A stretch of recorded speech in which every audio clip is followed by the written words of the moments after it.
Guys, ഒരു anime എടുത്തു കഴിഞ്ഞാൽ example Naruto, one piece, dragon പോലുള്ള ആനിമി ഒക്കെ എടുത്തു നോക്കിയാൽ ആ ഒരു വേൾഡിൽ സ്പെഷ്യൽ ആയിട്ട് പവേഴ്സും ടെക്നിക്സും ട്രാൻസ്ഫോർമേഷൻസും തുടങ്ങിയ കാര്യങ്ങളൊക്കെ നമുക്ക് കാണാൻ സാധിക്കും. എക്സാമ്പിൾ ഇപ്പോൾ നറൂട്ടോ ചാക്ര എനർജി ഉപയോഗിച്ച് പലതരത്തിലുള്ള ജുട്സ് യൂസ് ചെയ്യുന്നതും പല ട്രാൻസ്ഫോർമേഷനിലും മാറുന്നതും നമുക്ക് കാണാൻ സാധിക്കും. ഡ്രാഗൺ ബോൾസിലും നമ്മുടെ സെയൻസ്, സൂപ്പർ സെയൻ 2, 3 അങ്ങനെ മറ്റ് ഒരുപാട് സംഭവങ്ങളും കാണാൻ സാധിക്കും. എന്നാൽ പൊതുവെ എല്ലാ ആനിമീസ് എടുത്തു കഴിഞ്ഞാലും ഈ ഒരു ടെക്നിക്സും ട്രാൻസ്ഫോർമേഷൻസ് ഒക്കെ ആദ്യം കാണിച്ചു തരുന്ന സമയത്ത് ആ ഒരു ഗൂസ് ബംസ് കിട്ടും. പിന്നീട് ഇത് റിപ്പീറ്റായി കാണുന്ന സമയത്ത് വലിയൊരു ഫീൽ ഒന്നും കിട്ടാറില്ല. പിന്നെ ആ ഒരു ക്യാരക്ടർ അതിനും മുകളിൽ വെല്ലുന്ന ഒരു സംഭവം കാണിച്ചു തന്നാൽ മാത്രമേ പിന്നെയും ആ ഒരു ഫീൽ അല്ലെങ്കിൽ ഒരു ഗൂസ് ബംസ് കിട്ടാറുള്ളൂ. ഇവിടെ പിന്നെയും എക്സാമ്പിൾ നമ്മുടെ നറൂട്ടോ ഫസ്റ്റ് സ്റ്റേജ് മോഡിൽ മാറുമ്പോൾ കിട്ടുന്ന ഗൂസ് ബംസ് പിന്നെ റിപ്പീറ്റ് ആയിട്ട് നമ്മൾ കാണുന്ന സമയത്ത് കിട്ടാറില്ല. പിന്നെ ആ ഒരു 9 മോഡിലൊക്കെ മാറുന്ന സമയത്താണ് ആ ഒരു ഫീൽ പിന്നെയും കിട്ടിയത്. പൊതുവെയുള്ള ആനിമിയുടെ ഒക്കെ അവസ്ഥ ഇതാണ്. എന്നാൽ ഞാൻ ബ്ലീച്ച് എന്ന ആനിമി കണ്ടപ്പോൾ ഇതിൽ നിന്നൊക്കെ കുറച്ച് വ്യത്യാസമായിട്ട് തോന്നി. ബ്ലീച്ച് ആനിമി കാണാത്തവർക്ക് ഞാൻ ഏകദേശം പറഞ്ഞു തരാം. ഈ ഒരു വേൾഡിൽ മരിച്ചുപോയ ഒരുപാട് ആൾക്കാരുണ്ടാകും. അതിൽ തന്നെ നല്ല സോൾസും ഉണ്ടാകും, അതുപോലെ തന്നെ ഈവിൾ സോൾസും ഉണ്ടാകും. എന്നാൽ ഈ ഒരു സോൾസിനെയൊക്കെ പിടിക്കുന്ന ആൾക്കാരാണ് സോൾ റീപ്പേഴ്സ്. ഇവർ ഉപയോഗിക്കുന്ന ഒരു സ്പെഷ്യൽ ആയിട്ടുള്ള ടെക്നിക്കാണ് അല്ലെങ്കിൽ ഒരു പവർ റിലീസ് ആണ് ബങ്കൈ.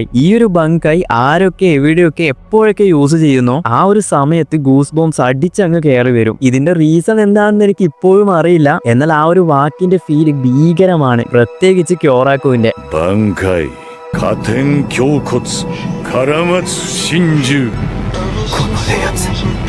強烈さ